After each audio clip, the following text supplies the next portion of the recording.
Hello, Florence. Hi, Shruti. Hello, Florence. Can you hear me?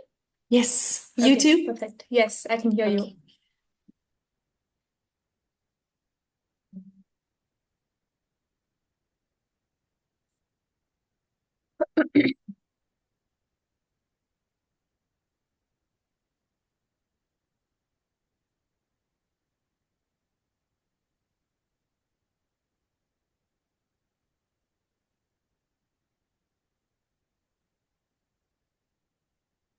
I'm just waiting for the program director, Jesse, to connect Okay, all right. before we can start the webinar. And is Stefan going to be here? Because I saw in the presentation when I registered for the webinar, it said that it would be Lily and Stefan, but I was surprised Stefan would be there. Oh, maybe it just used an old template of the webinar. Stefan's not Okay, going to be here. all right.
Okay, yes.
Florence, can you see my screen? Yes, Okay. absolutely. Oops. I do not know why the program directors are not here yet. Yes, they're both late regularly. Yeah. I was going to say that.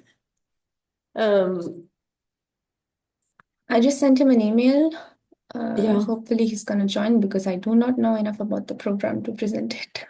No, me either. And we're really counting on them, but it's been like that a few times, even for The last round. yeah, and even for the Yeah. admission process, they weren't always really Receptive? Okay. yeah, not very present. And it's Mm. like they don't really want to promote their program. That's really weird. Yeah, that's weird.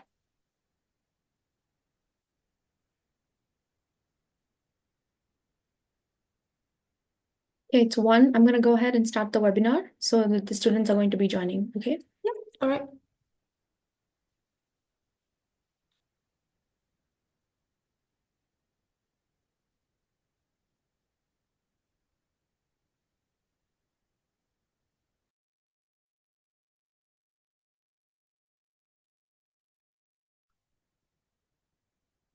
Hi, everyone. Hello, everyone. Hi. Hi, Gladys. Hi, Kyle. I'm sorry for my pronunciation. Excuse me if I'm pronouncing your names wrong. Hello, Prahan.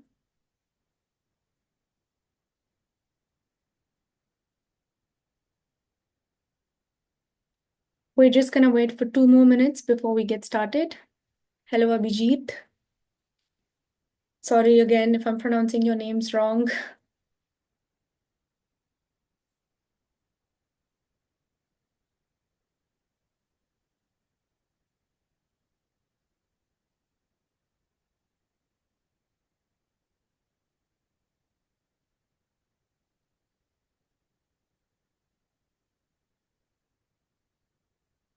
We're just going to wait for 2 more minutes before we get started.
Okay, let's get started. Florence, are you with me?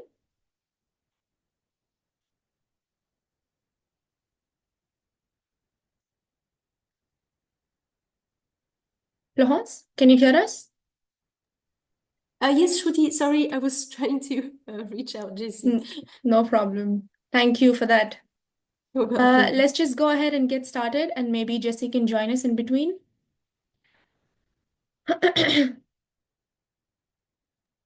Yes, sure. I'll let you go ahead and I'll try to reach him. Okay, perfect. Thank you. Hello, everyone. Sorry for the delay. It's a sunny day in Paris, and I'm really glad to meet you all.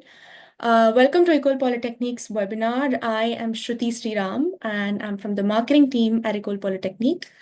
I'll let Florence introduce herself.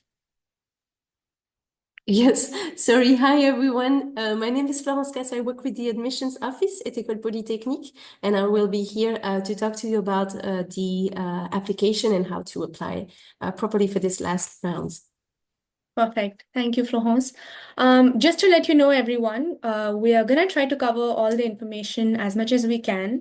But if you have questions, and I hope you do, please let us know by the end of the presentation. We'll be taking all of your questions at the Q&A session. You can put your questions in the chat box or the Q&A button or whatever, and feel free to ask anything and everything. We are here to help you guys. With that, let's go ahead and get started.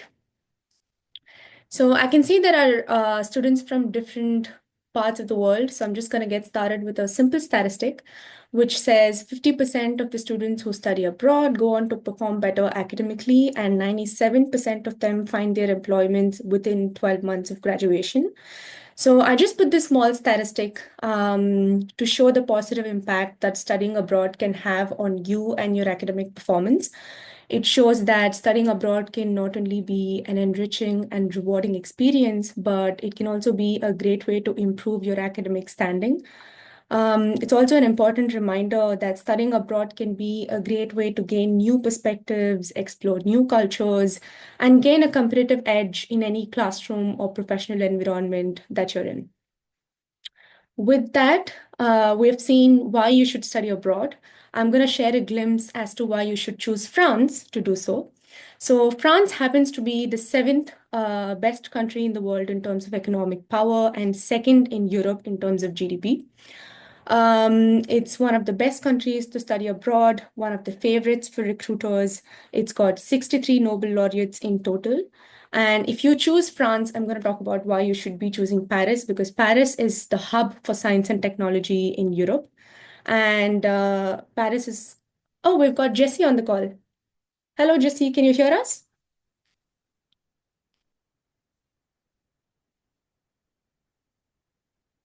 Hello. Hi, can you hear Hi. me? Yes, we can hear you. Sorry for the interruption, everyone. That's Jessie. Jessie, can you please introduce yourself? Hello, I'm Jesse Reed, professor in the computer science department, a member of the OLX research team.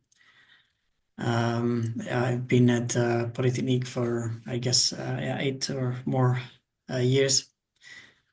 Yeah.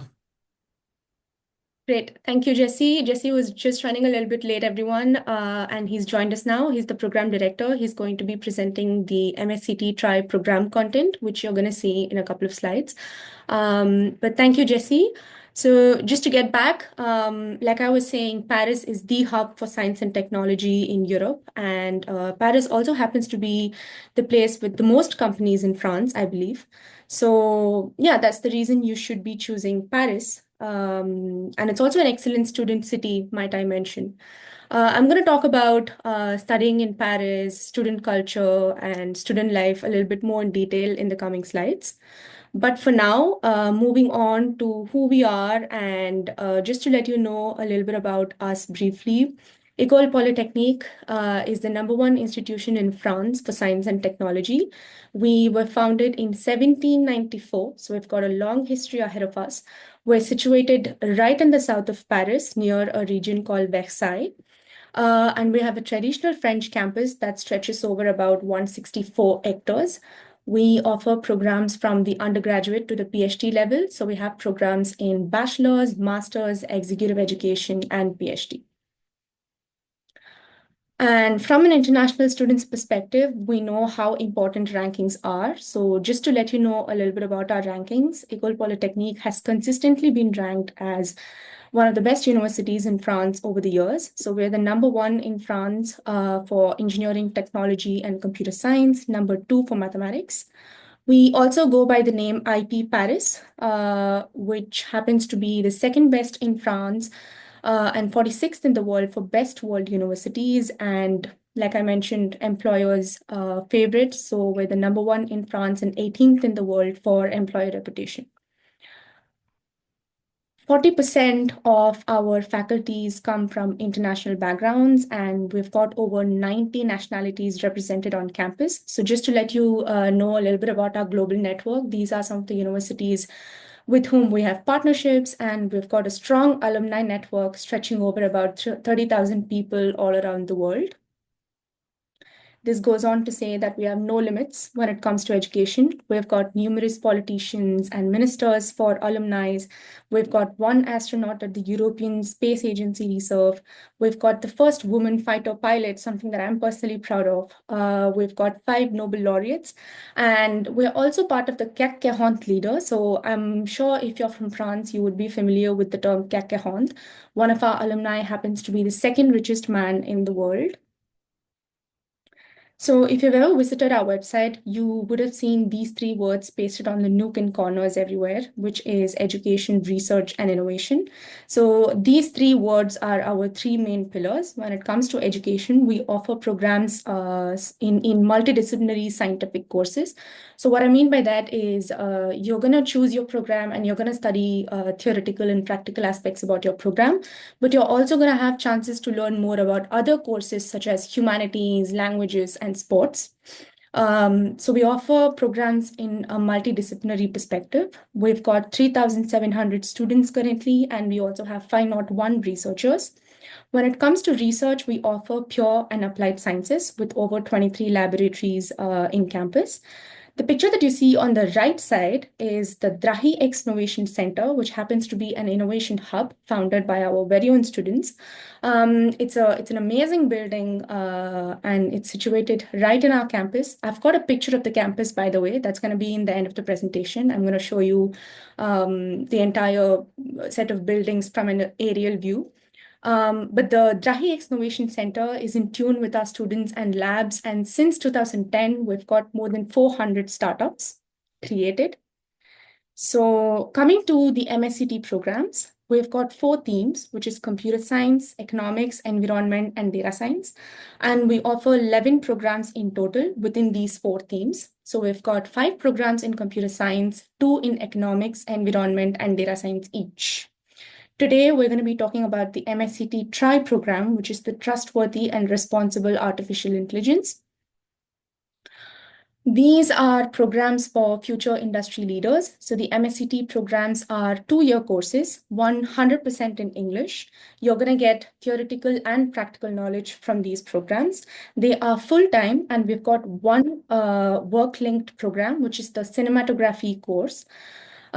These courses are taught by world-class professors. You have associated research centers. You're going to have multiple scientific conferences and numerous collaborations. If you've ever visited our website, you can see our academic and professional partnerships. So that goes on to say what makes us unique is one, our multidisciplinary training. So you're going to learn about the modules that you choose, but you're also going to have opportunities to learn humanities, languages, sports. We offer hands-on experiences. So basically, you're going to have an internship at the end of each year of your MScT program. I'm not going to go into this in detail. I'm going to let the program directors get to it deep. We've got close industry collaborations. So you've got our academic partnerships as well as professional partnerships. And we're a small cohort. We work with the best students and we want to give them the best experiences. We want to make sure that they have easy access to our professors. So yeah, to sum up, that's what makes us unique. That's the MScT program and a little bit about ourselves. I'm going to give the stage to Jessie to talk about the MScT TRAI program content. Thank you.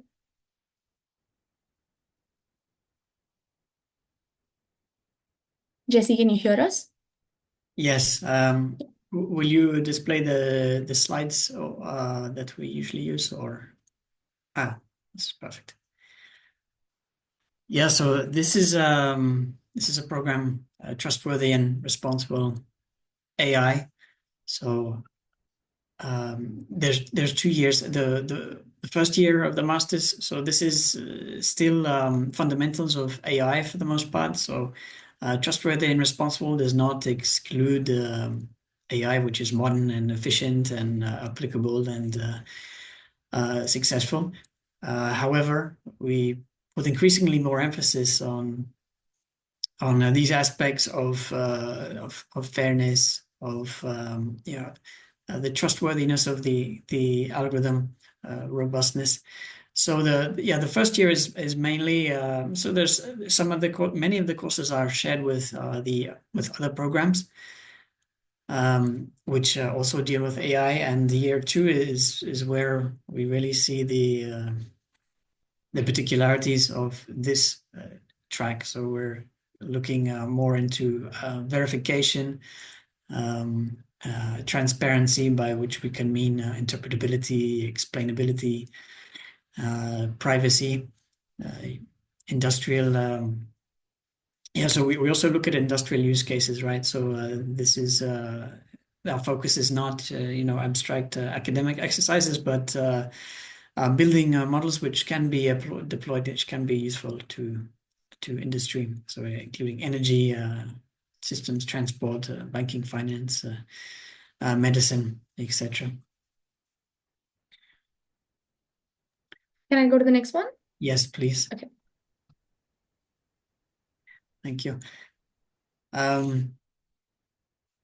Yeah, so again, year one, we have these courses which are generally foundations of modern AI, so that machine learning, deep learning, uh, autonomous agents and reinforcement learning, computer vision, some optimization, obviously generative modeling, generative AI. And on the next slide, yes, we see a preliminary list. So this is still being designed this second year, as this is a new program. But you get the idea that we continue to get a bit deeper into the AI themes, so deep reinforcement learning, more neural networks, but more on the themes particular to trustworthy and responsible AI, like I mentioned some already: fairness, bias, explainability, transparency, and more generally discussion on ethical issues, novel applications, and the industrial use cases. So next slide, please. Thank you. More or less, there are these three major themes, right? So sustainable AI, we mean models which are more efficient, right? Because the energy usage of modern AI is very extreme and arguably unsustainable in the long term if we're going to be using AI for more and more tighter and tighter integration or greater use. And there's also AI for the purposes of for sustainable energy, for example, or one example, we had a research project on wind turbines. So making wind turbines more efficient by predicting the changes in directions to the wind and making very small adjustments, which, okay, for one wind turbine, this is a small savings in energy, but when you multiply across all the possible deployments of wind turbines, this adds up to much more significant increase in sustainability and reliable and so security. We have two things here. Also, we have AI for security. So fraud detection, anomaly detection, etc. And then we have the security of the AI as well. So avoiding or mitigating the effect of adversarial attacks and extraction, for example, language models, protecting any data which shouldn't be provided, and avoiding violations of privacy and user data. So that could be one example there. And a third major theme is transparency and explainability. So this is where you need to understand how a model works. So this is also linked to trustworthiness, right? Because to trust a model, you need to have an understanding of how it works, and an understanding not only of how it works, but how it made particular decisions. So this involves, graphs and trees. Decision trees are a great way to interpret models. So they are interpretable models, but also we need to provide explainability to where we need more complex models, particularly deep learning models with millions or billions of parameters. So together, these three themes help us get toward an AI which is it's not only sustainable, secure, etc., but because of this, it's more more deployable. So, kind of case in point, I could mention in 2007, Netflix announced this prize, so $1 million to improve their recommendation algorithm. So, recommendation is a huge part of their business, but also many other businesses. And the winning team actually improved on their model by 10%, which is very significant. So in terms of progress, this algorithm was never used by Netflix, so they didn't find need to use it, not even with a significant increase in performance. While many of the issues that come up, so could they trust the model? So yet worked on some data, would it work on all data? The complexity involved. So yeah, very not particularly frugal model at the time. So nearly 20 years ago, this was very energy intensive. So yeah, and this is not the only case, and these cases continue today. We can think of LLMs, which are hugely popular and hugely known, but they're only slowly finding their way into modern AI applications.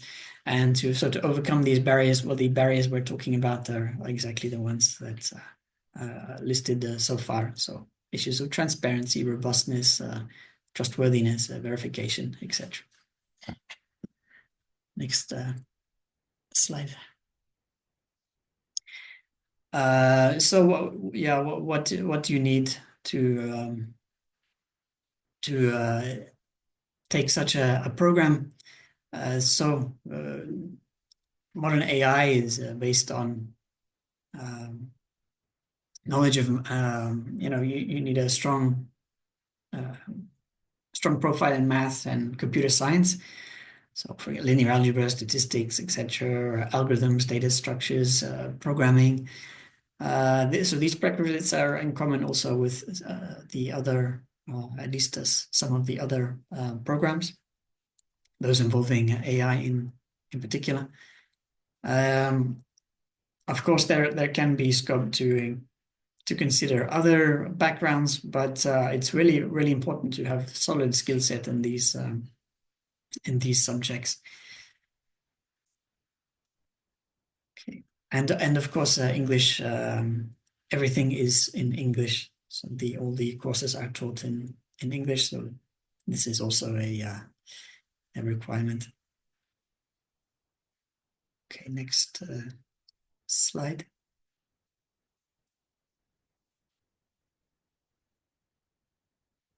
Okay, and of course, such a program would give you a variety of options in industry or academia. So specializing in AI ethics, just a research scientist, so all research scientists should be exposed to some extent in the issues we've mentioned. And various other roles, yeah, again, not only in industry, academia, and across many sectors, so healthcare, security, sustainable AI, energy, transport, finance, etc. Thank you, Jesse. I'm just going to take the stage for a little bit from here. So the notes that you see on screen are the prominent industries that our MScT students usually go after. And as you can see, 78% of them are employed right before graduation. We've got students going in different industries. Like Jesse mentioned, you either go through academia or you can directly start your professional experiences in industries like consulting, banking, IT, media, environment, energy, etc. And as I mentioned before, I'm just gonna shed a little light on the student life experience at École Polytechnique. Student life at École Polytechnique is an extremely important factor, and students can take part in almost 250 associations, be it cultural, social, artistic, scientific, or even sporting activities. The campus itself has many services such as banks, post office, therapists, of course, We've got a salon on campus as well. For those of you who want to try it, please do. We've got the main facilities such as a library, and it's huge. We've got a museum right below the library. You'll be able to see a lot of pictures, statues. Yeah, so many interesting things. We've got our very own catering in the university, which offers vegetarian-friendly meal options as well. We've got an innovation center that you saw before, and you have your research laboratories. Lots of events are organized all throughout the year, be it professional, student events, or even cultural events. So the main goal of these events is to allow students to make memories, enjoy their time, but to also be able to network and be prepared for the future, for their future careers. The most recent event that I attended was in November or October, I'm not sure, last year. This was for Diwali, the Indian festival. We had amazing food. We saw a lot of dances. There was a lot of music. So yeah, it's pretty fun. The student life at École Polytechnique is really fun. And as for sports, like I mentioned earlier, sport plays as an essential part. In student life, and you've got over 16 sporting activities on offer at the campus. So this is by the Sports Club or the École Polytechnique Sports Club. You've got facilities on campus and off the site. So with that, I'm going to leave the stage to Florence to talk about the application process, and I'll be back. Of course, thank you very much, Ruti. So let's get to the practical side of joining us, the application process. So as we mentioned with Jessie, you have to have a bachelor's degree at least and a strong English level. It's C1 minimum, and I'll get back to this in a bit. Online application. So we have a platform on which you can apply. It is our platform. There's a link on our website, and we will give you also a QR code to access it very quickly at the end of this webinar. There is no other website. It's really just on ours. I really emphasize this because a lot of people say, yeah, but I also have an application somewhere else. No, it's just our website. For the application, we will require from you 2 reference letters, at least one from an academic professor, and then the other one can also be an academic professor, or it can be a professional manager, someone you have worked under in an internship, but 2 reference letters and at least one of them academic supervisor. Then we will need your transcripts of grades, if possible with the grading system, because we have people from all over the world with different grading systems in different schools. So we will need your transcripts of grades of all higher education and with the grading system.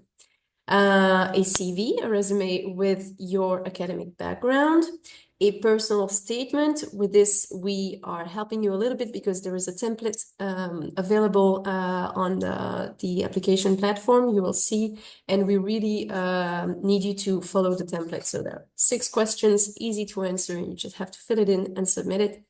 Back to the English language certificates. So we do accept either the IELTS Academic, the TOEFL IBT, or the Cambridge Advanced English Language Certificate. The level has to be C1 or 95 for the TOEFL, but it really has to be C1 minimum or 95 minimum.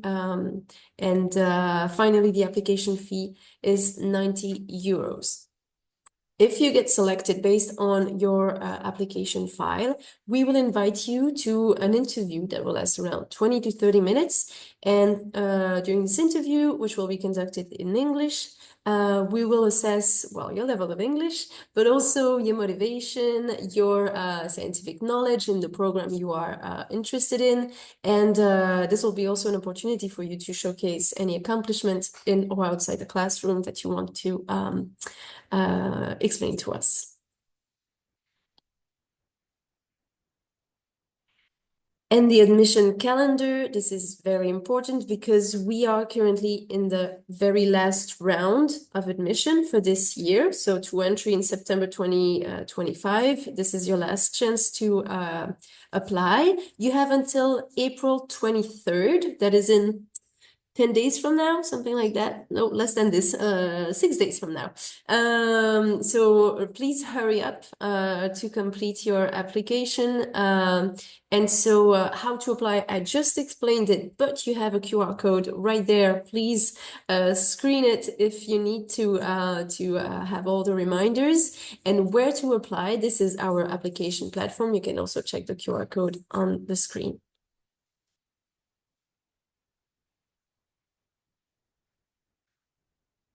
So the fees, this is the painful subject, but it's very important we approach it. So per year, it costs 15,100 euros for the fees to the scholarship fees.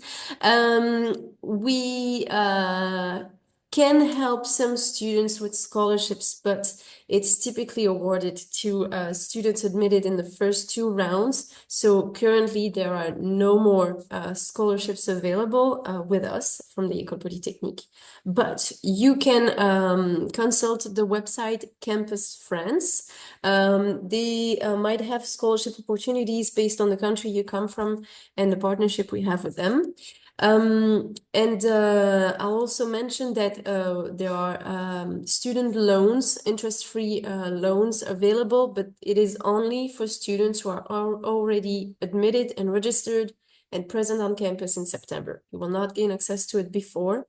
It's just in September, but that's a possibility for you to finance your studies. And finally, another help that we can provide is when you do your internship in the first and in the second year, if you do it in France, interns are legally paid. So it's minimum wage. It's not a huge salary, but it can vary depending on the company you work for and the role you endorse, but it can also alleviate some of the financial burden. And even if you're an international student, you can benefit. You can apply and benefit from the French National Housing Benefit, which we call CAF. And they can give you up to 150 to 200 euros per month to help pay for your rent, basically. So that is it for the financial help. Perfect. Thank you, Florence. You're welcome. I've added this slide just to let you know a little bit about the student visa because we keep getting questions from international students on this. So if you choose to do the MScT program, sorry about that. Yeah, if you choose to do the MScT program, these are going to be your options for your visa. So let's say you do the program and you graduate. If you choose to stay in France and search for an employment or job offer, you would be able to reside with a job seeker visa or a new business creator visa for those of you who want to establish some sort of entrepreneurship or something like that. And this visa is going to last you for about 1 year. So you'll be able to stay in France and search for a job for about 1 year. And this visa is called the APS visa or the Autorisation Provision Séjour. If you choose to leave France after your graduation, you will be awarded the VLSTS or the Visa Long-Term Student, which is valid for up to 4 years after leaving France. But there are some exceptions to this particular visa, so please do go ahead and check out the Campus France website. For those of you who do not know what Campus France is, Campus France, sorry about that, Campus France happens to be sort of an agency for students who choose to study in France. You will find anything and everything that you need on this particular website, everything from your administration, your scholarship opportunities, any sort of detail that you're looking for, you will be able to see it on this website. So check for your exemptions on this visa on Campus France. And you could also apply for the French citizenship if you choose to study for 2 years in a higher education university. You can apply for this citizenship after 2 years, but of course there are some conditions to be met, such as your degree, maybe something with your grade. You will be able to check more information again on Campus France for this. If you have any more questions, please do not hesitate to send it to us because we've got a person specifically to help you with your administrative activities and your student visa right on campus. I'm also going to go ahead and share our contacts and the MScT student board. So we've got a student board for every level of education that we have. So we've got one for the bachelor's, we've got one for the civil engineer, and the one for the MScT is called the MOOCs. So the MOOCs group is really fun. They go around organizing events all throughout the year. And the main goal of MOOCs is to give students their best student experiences in their time at Ecole Polytechnique. They've got their very own socials, so feel free to check that out. You can also see their email ID right on screen. Feel free to contact them if you have any questions about joining them or anything else. And on the right side, you can see our socials. Feel free to hit the follow button there.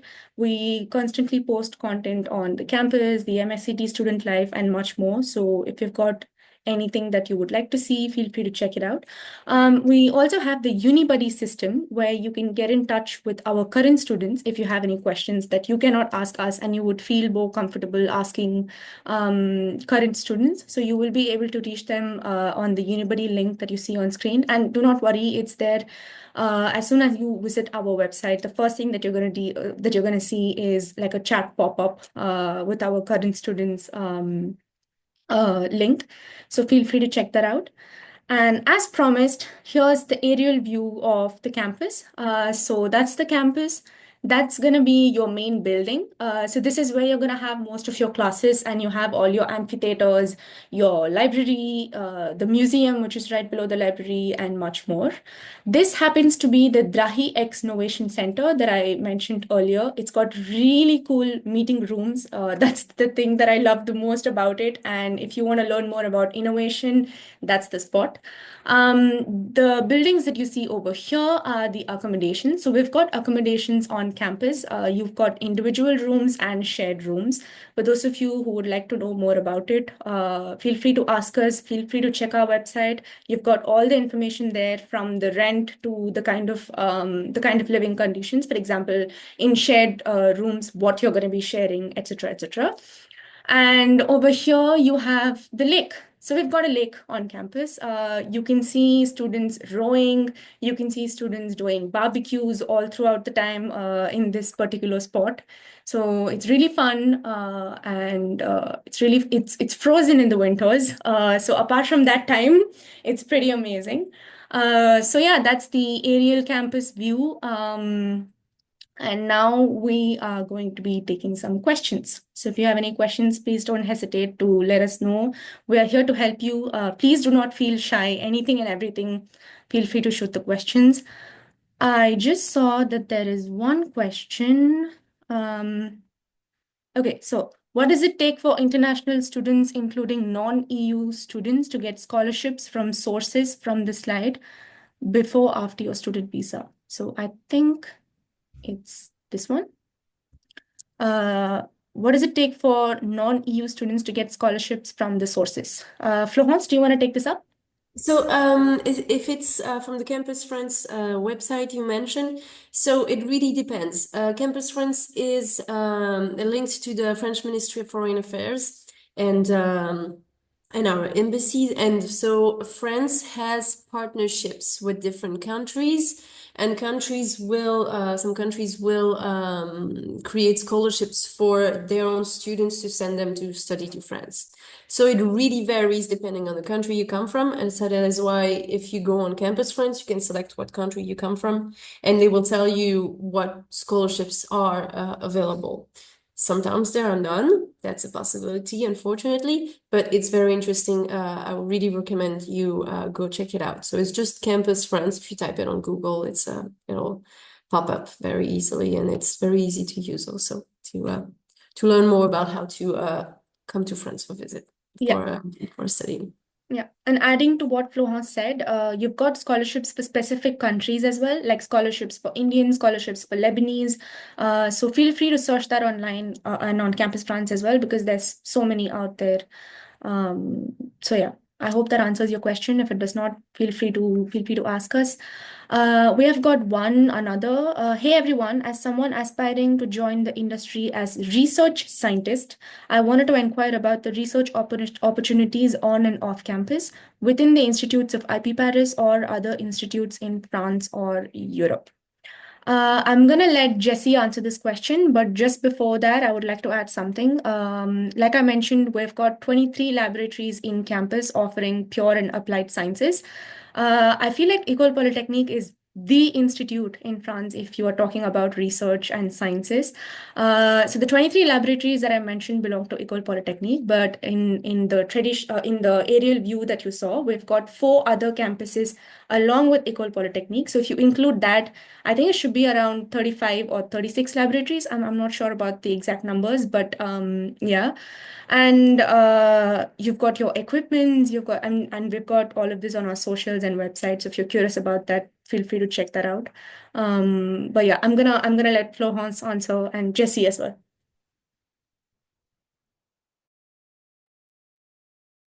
Oops, You're on sorry. mute. Yeah. Yeah, sorry. I really have nothing else to add, actually. I think you said a lot. I don't know if Jessie has anything to add, maybe more specific to the program. Yeah, I mean, even the topics related to the program, you can find them throughout many of the different labs at the École Polytechnique and the general yeah research scene or community in the region. So yeah, during um, the program. I mean, you can so there are internships, research internships. So this is built into the program, right? So this is and projects, research projects. So this is already a core part of the program, and it's also possible to be a research assistant to some research group. This is a question of approaching them, whichever group takes your interest, to see if there's any mutual interest there. And then, of course, beyond the program, I mean, there's a lot of, so we're talking PhD or industry, research in industry, or PhD would be the natural. Yeah, the natural follow-on if you're really interested in long research long term. So this can either be a purely academic PhD or the so-called CIFRE or the industrial linked PhDs, where you work at a company while you do your PhD. But yeah, this is a question of finding. I mean, these are salaried positions. It's a question of finding a topic and a supervisor which suits your interest and applying to anything available. So this would be after the completion of the Master 2.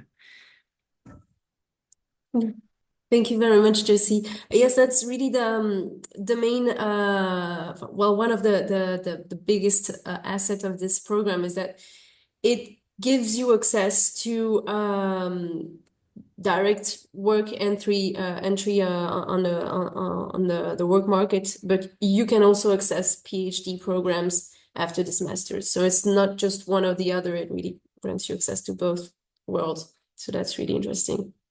And actually, I hope Yash won't mind it, but congratulations, Yash, because you're actually in and you know it. So Yash is one of our future students. He will start with us in September, and we're very excited to welcome you. I didn't know that. Congratulations, Yash.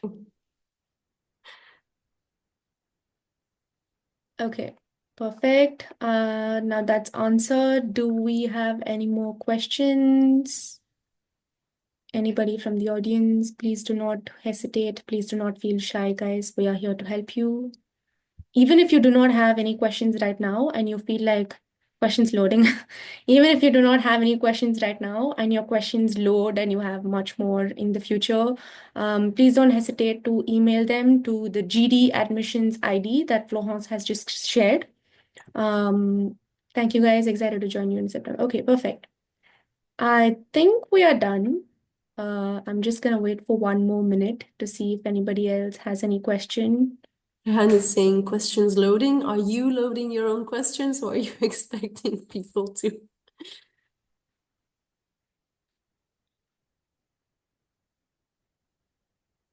I am thinking if that program allows electrical engineering bachelor's degrees.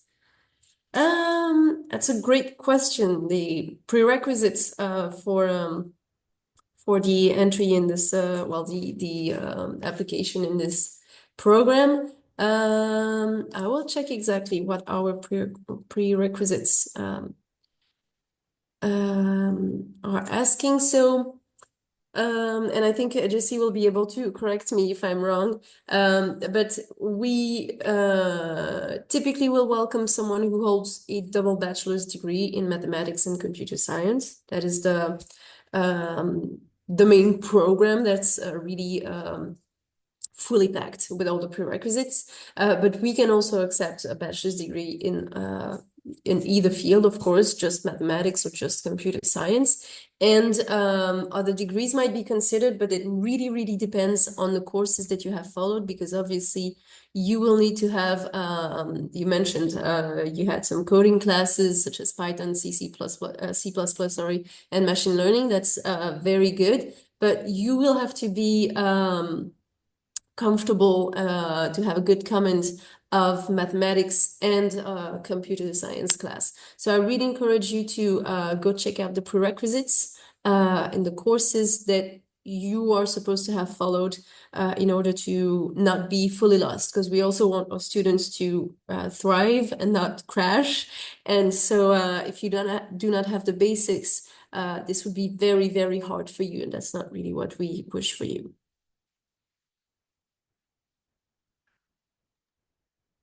If I could, yeah, just add to this, yeah. So, yeah, electrical engineering degree. I usually the math it should be relatively. You should have a good skill set in this background. Yeah. So then, just it's a question to consider computer science skills. So this is not just programming. So yeah, programming is very important.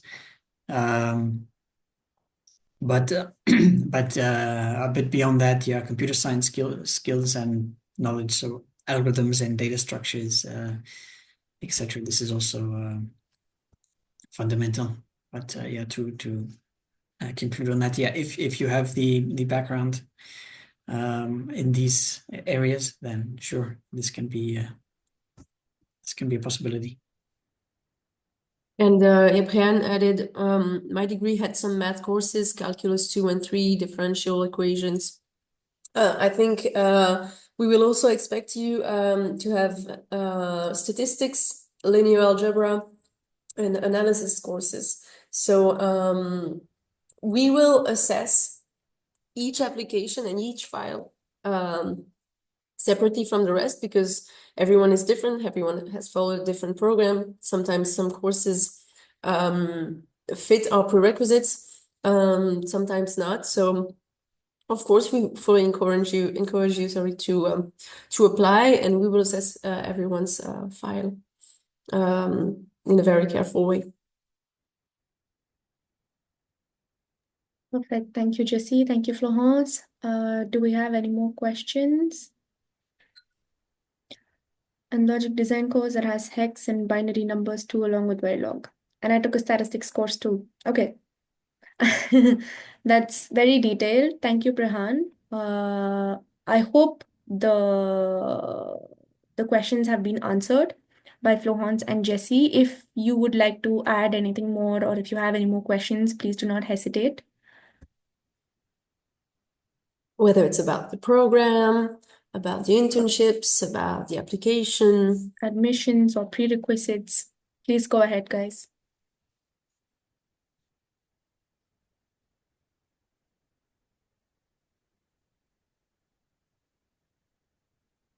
That is it. Okay. Well, that can Questions loading. Okay. Just one thing. If you feel like your questions are more really specific to your case, we prefer to address them separately in private.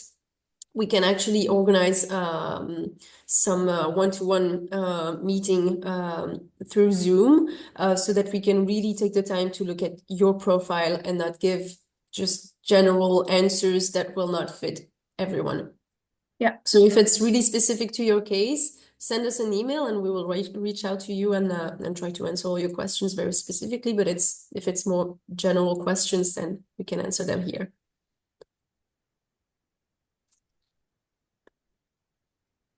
Okay. No problem, Prehan. Okay. So, if we do not have any more questions, that concludes the last webinar for this year. Thank you very much, everyone. So glad to meet you all. So happy to answer your questions. If you do have any more questions, again, please do not hesitate. Be it anything and everything about the program, please do not feel shy. Feel free to reach to us. Thank you, Jessie, and thank you, Florence. And we hope to see you soon in Yes, École thank you very Polytechnique. much, Nati. Thank you. Thank you, everyone. Have a Thank great you, day. everyone. You. Bye.